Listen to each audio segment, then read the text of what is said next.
नाज़रीन, वफाकी वज़ीर ख़ज़ाना मोहम्मद औरंगज़ेब ने पाकिस्तान के टैक्स सिस्टम में शफ़ाफ़ियत लाने को हुकूमत की अव्वलीन तरजीह करार देते हुए कहा है कि कौमी आमदनी में टैक्स का हिस्सा 10% करना चाहते हैं। हुकूमत का हदफ IMF से ज़्यादा मईशत को बेहतर करना है। इस्लामाबाद में सहाफ़ियों से उन्होंने गुफ्तगू की और उन्होंने IMF से बड़े और तवील मुद्दती प्रोग्राम की ख्वाहिश का इजहार भी किया। इसके अलावा आज वज़ारत ख़ज़ाना ने एक एलामिया जारी किया जिसमें स्टैंड बाय अरेंजमेंट के तहत IMF के दूसरे जायज़े के तमाम अहदाफ हासिल करने का कहा गया है। इसी पर हम बात करेंगे। सीनियर साहब मुआशी उमूर मेहताब हैदर साहब ने हमें प्रोग्राम में ज्वाइन किया। मेहताब साहब, सबसे पहले तो ये जानना चाहेंगे आपसे कि मोहम्मद औरंगज़ेब साहब पिछले वज़राए ख़ज़ाना से कितने डिफरेंट हैं, क्योंकि ये कहा जा रहा है कि उनकी निगोसिएशन स्किल्स बहुत ज़बरदस्त हैं और इसके साथ साथ उनकी इंटरनेशनल PR भी बहुत अच्छी है।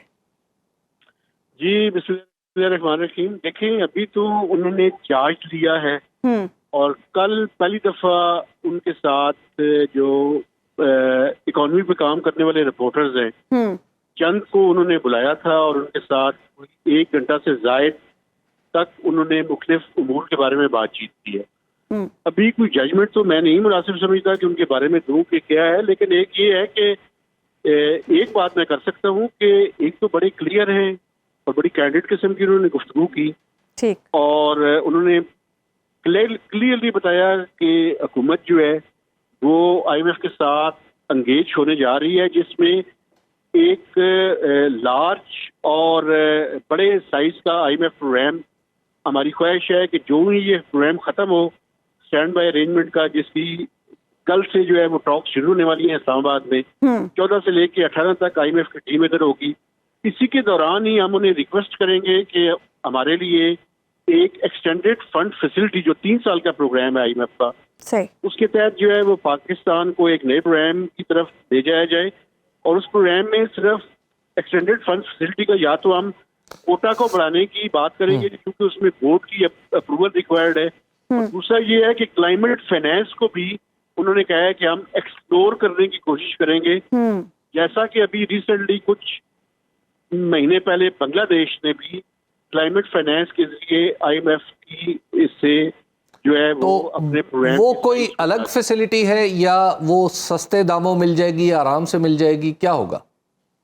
देखें, अभी इसके बारे में कोई हतमी बात नहीं की जा सकती, लेकिन Pakistan is a fit case to get this financing climate, क्योंकि पाकिस्तान आपको पता है कि उन बड़े 10 ममालिक में है जो क्लाइमेट के सबसे बड़े इफेक्टीज हैं। हालांकि हम उस हद तक क्लाइमेट को खराब नहीं कर रहे जिस हद तक हम उसके नतीजे में उसके नुकसानात जो है वो हमें बर्दाश्त करने पड़ रहे हैं। और अभी रिसेंटली IMF ने एक रिपोर्ट भी इसके ऊपर तैयार की है पाकिस्तान की क्लाइमेट के हवाले से और डेवलपमेंट के हवाले से। तो ये इंडिकेट कर रहा है सारा कुछ कि हम क्लाइमेट फाइनेंस पाकिस्तान जो है वो हासिल करने के लिए IMF को दरख्वास्त करेगा। ठीक है। अच्छा, ये बताइएगा मेहताब कि इस काबीना में इसहाक डार साहब भी मौजूद है।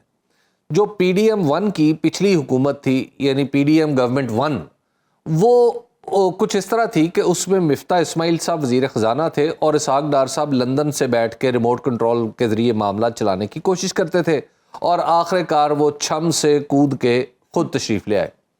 अब भी वो काबीना में हैं और उनका स्किल सेट, उनके मुआशी ख्यालात, नज़रियात हम सब उससे आगाह हैं। तो एक दफ़ा फिर आप देखेंगे कि खैंचा तानी यहाँ पे शुरू हो जाए औरंगज़ेब साहब के दरमियान और इसहाक डार साहब के दरमियान। देखिए, एक तो एनीथिंग कैन हैपन, ये तो मैं नहीं कह सकता कि क्या होगा, लेकिन एक बात मैं कर सकता हूँ। अभी आप ये देखें कि वो तो डेफिनेटली काबीना के अंदर बैठे हुए हैं और वो जो कैबिनेट के अंदर जो चीजें होंगी उसमें डेफिनेटली उस डिस्कशन का पार्ट होंगे।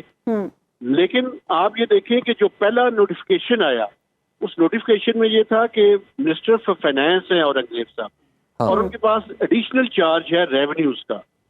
लेकिन उन्होंने कल इस बात को भी एक्सप्लेन किया कि वो कोई क्लैरिकल मिस्टेक हुई थी उस नोटिफिकेशन को करते हुए। प्राइम मिनिस्टर से उन्होंने बात की है और उसमें बड़ा क्लियर है कि उनके पास दोनों पोर्टफोलियोज होंगे, यानी वो मिनिस्टर फॉर फाइनेंस भी हैं और रेवेन्यूज भी हैं। ठीक है, एक तो ये बात है। लेकिन अभी आप ये देखिए कि इकोनॉमिक अफेयर्स डिवीजन उनके पास नहीं है। और चीमा साहब को जो है وہ اس کا چارج دیا گیا ہے. تو یہ بنیادی طور پر ان کے جو پاورز ہیں اس میں کمی تو کی گئی ہے, لیکن بنیادی طور پر دیکھنا یہ ہے کہ کیا وہ پوری اتھارٹی کے ساتھ پرفارم کرتے ہیں یا نہیں. لیکن آپ یہ بھی دیکھیں کہ ڈاکٹر شمشاد اختر بڑی کوشش کر رہی تھیں کہ وہ بھی کسی نہ کسی حیثیت سے اس کے کیبنٹ کے اندر آ جائیں, لیکن انہوں نے بڑی کامیابی کے ساتھ ان کا راستہ بھی روکا ہے. اب دیکھنا یہ ہے کہ ڈار صاحب کا راستہ روکنے میں وہ کس حد تک کامیاب ہو. اب دیکھیں نا, پہلے مسئلہ یہ رہا ہے کہ اسحاق ڈار صاحب کی پشت پہ جناب نواز شریف ہوا کرتے تھے اور ہیں بھی, تو اب ایسی کیا, ان کا تو پولیٹیکل کلاؤٹ بھی نہیں ہے اورنگزیب صاحب کا, اگرچہ ان کی اگر رشتہ داریوں کے اعتبار سے دیکھا جائے تو کچھ نہ کچھ بنتا ہے مسلم لیگ نون کے اندر, لیکن وہ اسحاق ڈار صاحب کے برابر تو کسی صورت بھی نہیں. یہ بات آپ ٹھیک کر رہے ہیں کہ رشتہ دار, لیکن میں آپ کو ڈیفینیٹلی پتا ہے کہ یہ رمدے صاحب کے ساتھ ان کی جو جسٹس رمدے ہیں, میں ان کی بات کر رہا ہوں, جی ان کے ساتھ قریبی رشتہ داری ہے, تو وہ پینیٹریشن تو ہے, لیکن ڈار صاحب جتنی بالکل نہیں ہے. یہ بات ٹھیک کر رہے ہیں آپ. لیکن مسئلہ یہ ہے کہ جب آپ کوئی ایک پوزیشن لیتے ہیں تو پھر آپ نے یہ بھی طے کرنا چاہیے نا کہ آپ کس حد تک پرفارم کر سکتے ہیں. اگر آپ رشتہ داریوں کے چکر میں پرفارم نہیں کر سکتے تو آپ اس پوزیشن پہ نہ رہیں, یہ چوائس ان کے پاس اویلیبل ہوگی. تو بیہائنڈ دا سین کوئی ایس آئی ایف سی کا آپ کو لگتا ہے کہ ایس آئی ایف سی کا اثر و رسوخ ہے ان کی اپائنٹمنٹ پہ؟